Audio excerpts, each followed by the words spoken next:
The first 2 years of a baby's life are a period of learning and adjustment for both the parents and the child.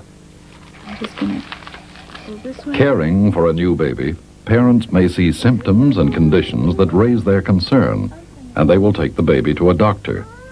Frequently, these visits will involve behavioral problems. Pediatrician Dr. Wendy Roberts. Most times they come to the physician for some other reason. It's an illness or a worry about an injury or worry about a rash or worry about some other problem. The behavior problem is often underlying it, and that's sort of the reason to come and a comfortable reason to come. But then once they're there really is some concern about the baby's behavior or personality that they want to talk about. With very young babies, a common complaint is colic. They appear to be having abdominal pain. They draw their legs up and produce a lot of gas. The discomfort can be so severe they will cry for hours. It usually occurs in the late afternoon or evening. The causes of colic are not well understood, but it appears to arise from cramping in the muscular walls of the intestine. Because the causes are not definitely known, the main treatment is to try and relieve the discomfort.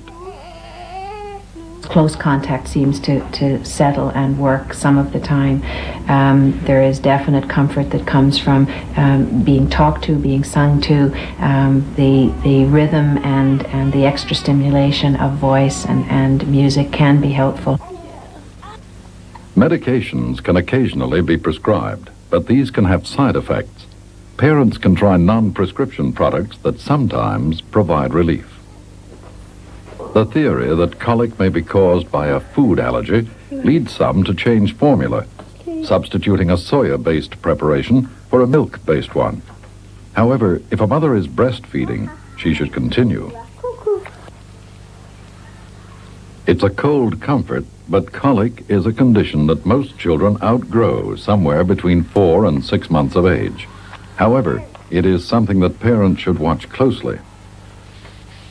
During the first few weeks, if something changes in terms of the baby's pattern, if vomiting should develop, if the baby is crying for a much longer period than usual, if there's a change in stool patterns, those may suggest some underlying medical problem, and those are the features that should lead to parents going back to the physician for a further check. There you go, sweetie. Ready?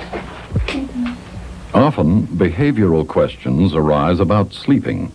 Some children won't settle down and go to sleep. Others will wake up shortly after they are put down and not go back to sleep. I think one of the first things is to have a very consistent routine around bedtime. It seems that children have to have certain stages that they go through to sort of lead into sleep.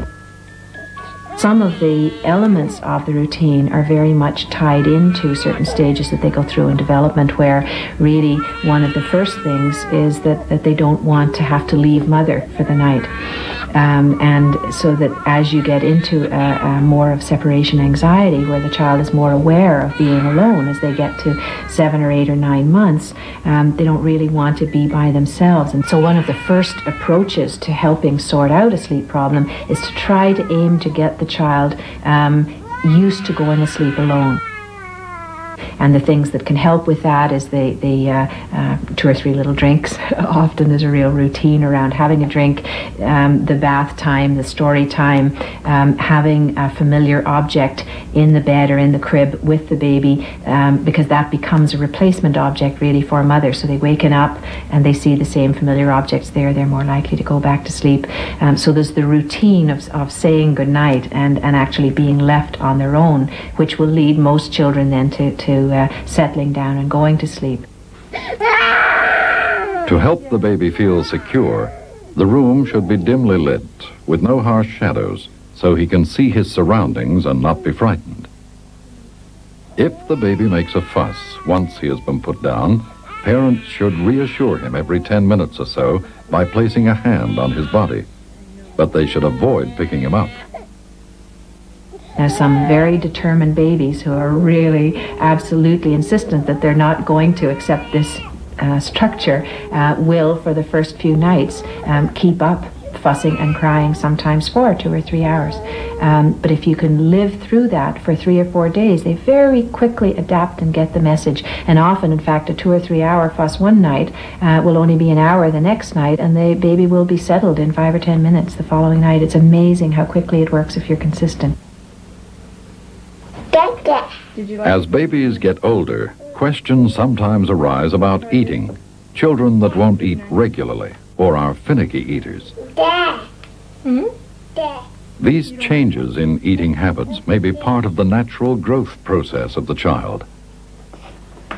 Often after about a year, there's a real plateau in terms of rate of growth, and children's appetites really slow down quite significantly at that time, and then will pick up again a few months later. And during that period where they're not really gaining a lot in height, and their weight doesn't need to increase a great deal, and they do not need as much food.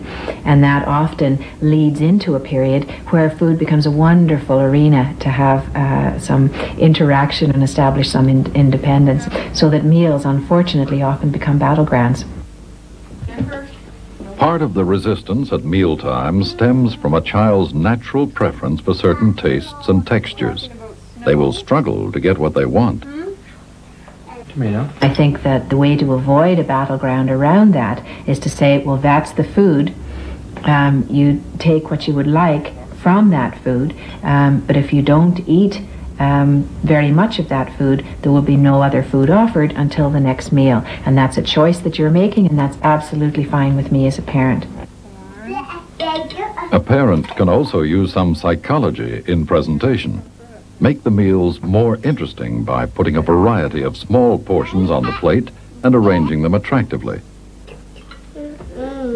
If the child doesn't eat, it's important not to break down and give snacks later. Even drinks of juice or milk will fill them up. Yum, yum. As babies grow, they become more responsive to their parents and other children. They also begin to venture out on their own, exploring their environment and testing limits. The terrible twos send many parents to the doctor complaining of disobedience. Nearly all children, in learning about their environment, will keep testing limits and keep seeing how far they can take certain activities within their environment. And so it's absolutely normal to have to frequently guide a child of, say, 18 months as they're running into this activity and running over to that corner and trying to lift something, so that they need a lot of interaction and a lot of limit setting. And if you look at that as being in disobedience, you'll get into more of a negative interaction. One way to reduce the negative elements of discipline is to provide an area like a kitchen cupboard where the child can exercise his curiosity without endangering himself. Yet, despite parents' best efforts, they will sometimes have to tell children no. Some children will have temper tantrums. Understanding the psychology of a tantrum can help parents deal with it. If they get a lot of attention because of the tantrum, they'll keep it up. If very little attention is paid to it, you just make sure that they're not going to hurt themselves and you ignore them as much as possible, then the stage of tantrums will settle down much more readily. One of the most alarming or difficult experiences, I think, for a lot of parents is the child who in the middle of the temper tantrum holds their breath. And I think parents can get very, very frightened by this breath-holding phenomenon. Some kids will go blue and pass right out. It's not something that's all that unusual, and it's not something that really is all that alarming, because as soon as they pass out, their nervous system very quickly takes over and keeps the breathing process going just as it does during their sleep. Experience teaches first-time parents that many of the behavioral problems of infancy can be dealt with by using psychology and lots of affection and attention. I think the most exciting thing about parenting a child during the period up until 2 years is the very rapid development that takes place. It's a real miracle to see how the brain and the whole process of development is bringing about the creation of a very real individual little person, and that can bring a tremendous amount of pleasure and reward to parents. What about me? Okay.